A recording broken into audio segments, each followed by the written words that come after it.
This is a teardown of a Macom handset for basically the type of radios that you would see in police cars.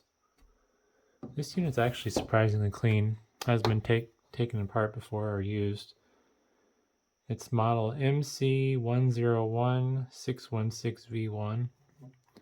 I've already taken out the 3 screws that hold it together.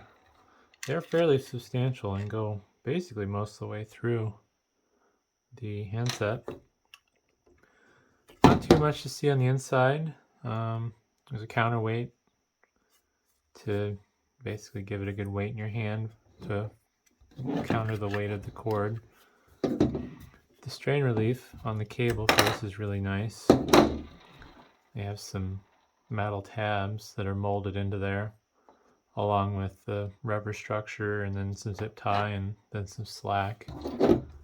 I can't imagine how much force it would take to rip this thing out of, put that back where it belongs, to rip this cord out of this handset. I mean, maybe if you grabbed it and got a running start and tried to take it with you, but yeah, there's just no way. I can't see. You'd really have to try to pull that cord out of this thing. There are some little rubber grommets for sealing. I would assume that this has at least some degree of water resistance.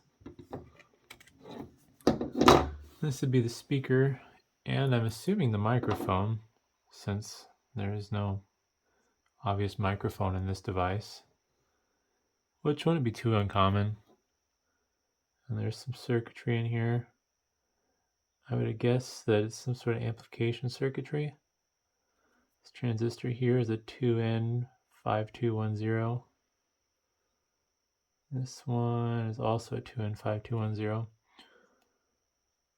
few ceramic capacitors and electrolytic capacitors and resistors in there. This micro switch is also on a rubber seal.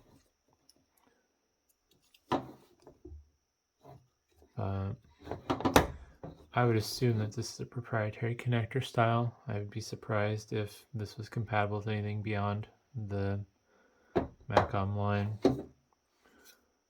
But yeah, it's definitely impressive.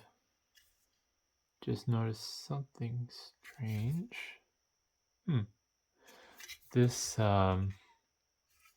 clipping mechanism is riveted into the handset.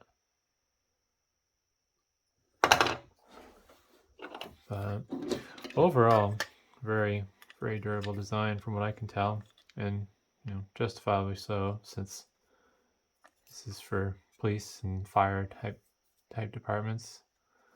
I'm not sure how much consumers would use this particular brand of radio, but yeah, thanks for watching.